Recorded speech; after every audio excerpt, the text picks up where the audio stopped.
21ാമത് Nehru trophy വള്ളംകളിക്ക് പുന്നമടക്കായലിന്റെ ഓളപ്പരപ്പിൽ തുടക്കമായിരിക്കുകയാണ്. Heats മത്സരങ്ങളാണ് ഇപ്പോൾ നടക്കുന്നത്. ഇരുട്ടുകുത്തി സി ഗ്രേഡ് വള്ളങ്ങളുടെ മത്സരമാണ് ആരംഭിച്ചത്. മത്സര വള്ളംകളിയിൽ 21 ചുണ്ടൻ വള്ളങ്ങളടക്കം 75 കളിവള്ളങ്ങളാണ് മത്സരിക്കുന്നത്. രഘുനാഥ് നാരായണനും ദിവിഷ് മണിയും നമുക്കൊപ്പം അവിടെ നിന്ന് ചേരുന്നുണ്ട്. രഘു ഉള്ളത് സ്റ്റാർട്ടിംഗ് പോയിന്റിലാണ്. രഘു, ഹീറ്റ്സ് മത്സരങ്ങൾ എങ്ങനെ മുന്നോട്ട് പോകുന്നു?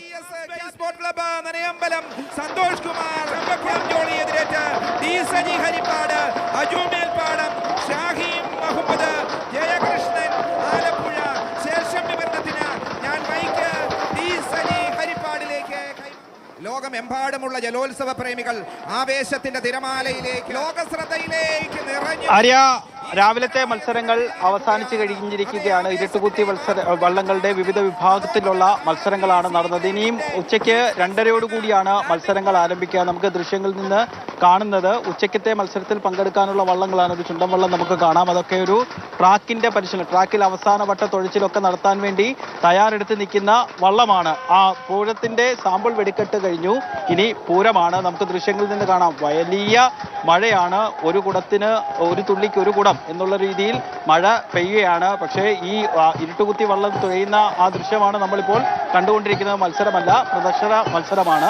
മാമൂടൻ എന്നുള്ളതാണ് ഈ വള്ളത്തിന്റെ പേര്. ആ മഴയത്തും എത്ര ആവേശത്തോടു കൂടിയാണ് ഈ ഇരുട്ടുകുത്തി വള്ളത്തിലുള്ള ആളുകൾ കൂടി തുഴയുന്നത് എന്ന് കാണുമ്പോൾ നമുക്ക് എത്രത്തോളം ആവേശമുണ്ടാവും. ചുണ്ടൻ വള്ളം നമുക്ക് ആ ദൃശ്യത്തിൽ നിന്ന് കാണാം. ഒരു ചുണ്ടൻ വള്ളം ട്രാക്കിലൂടെ കുമരകം ടൗൺ ക്ലബ്ബ് തുഴയുന്ന വള്ളമാണ് ട്രാക്കിലൂടെ കടന്നുപോയിക്കൊണ്ടിരിക്കുന്നത്. ഇതൊരു മത്സര വള്ളംകളിയല്ല, പായിപ്പാടൻ ചുണ്ടനാണ്. നെഹ്റു ട്രോഫി 2 തവണ നേടിയിട്ടുള്ള വള്ളമാണ് പായിപ്പാടൻ.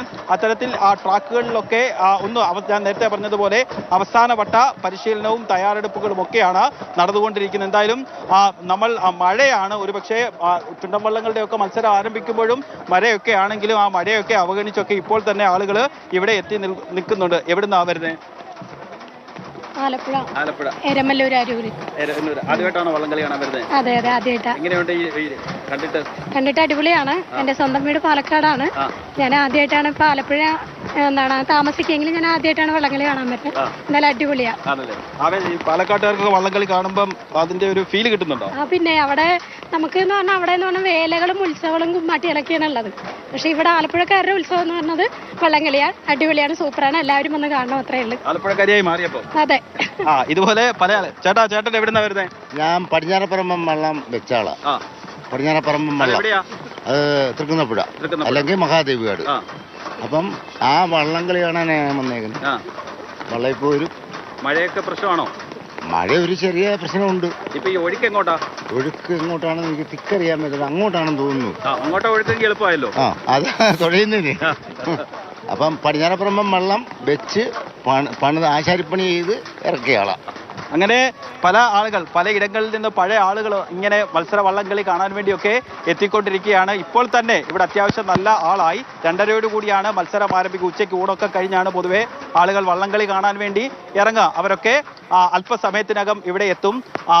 നേരത്തെ നമ്മൾ ആദ്യം തൊട്ട് പറയുന്നത് പോലെ വള്ളംകളി എന്ന് പറയുന്നത് ഒരു ആവേശമാണ്, ആളുകളുടെ ഉത്സവമാണ്. നാട്ടുകാരുടെ വലിയ ഓണത്തിനൊക്കെ തുടക്കം കുറിച്ചുകൊണ്ട് അവർക്ക് ആ ഓണത്തിന്റെ മൂഡിലേക്ക്, ഓണം വൈബിലേക്ക്, ഓണം മൂഡിലേക്കും ഒക്കെ പോകുന്നത് ഈ വള്ളംകളിയോടുകൂടിയാണ്. പല ദിക്കിൽ നിന്ന് പല ആളുകൾ വരും, ബന്ധുവീടുകളിലൊക്കെ ആളുകൾ. എന്തായാലും ഇവിടെ എല്ലാ ക്രമീകരണങ്ങളും പൂർത്തിയായി കഴിഞ്ഞിരിക്കുന്നു.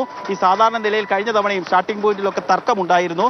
കാരണം ഈ നമ്മൾ കഴിഞ്ഞ തവണ തന്നെ ഫൈനലിൽ മില്ലി മൈക്രോ നമുക്ക് പറഞ്ഞറിയിക്കാൻ പറ്റാത്തത്ര സമയ വ്യത്യാസത്തിലാണ് വള്ളങ്ങൾ ഫിനിഷ് ചെയ്തത്. അതുകൊണ്ട് തന്നെ ഓരോ മിനിറ്റും ഓരോ തുഴപ്പാടെന്നല്ല, നമ്മുടെ മുടിനാരിര പോലും അത്രയും വ്യത്യാസത്തിലൊക്കെ വള്ളം സ്റ്റാർട്ട് ചെയ്താൽ പോലും അത് വലിയ വ്യത്യാസമായിരിക്കും ഫൈനലിൽ ഉണ്ടാക്കുക. അതുകൊണ്ട് പുതിയ രീതിയിലുള്ള സ്റ്റാർട്ടിംഗ് സംവിധാനം, എല്ലാ വള്ളങ്ങളും പിടിച്ച് ഒന്നിച്ച് നിർത്തി എല്ലാം ഒന്നിച്ച് സ്റ്റാർട്ട് ചെയ്യുന്ന രീതിയിലുള്ള പുതിയ സംവിധാനമൊക്കെ ഒരുക്കിയിട്ടുണ്ട്. അങ്ങനെ കുറ്റമറ്റ രീതിയിൽ ഒരു മത്സരം ആയിരിക്കാം നടക്കാൻ പോകുന്നതെന്ന് നമുക്ക് പ്രതീക്ഷിക്കാം. ആര്യ?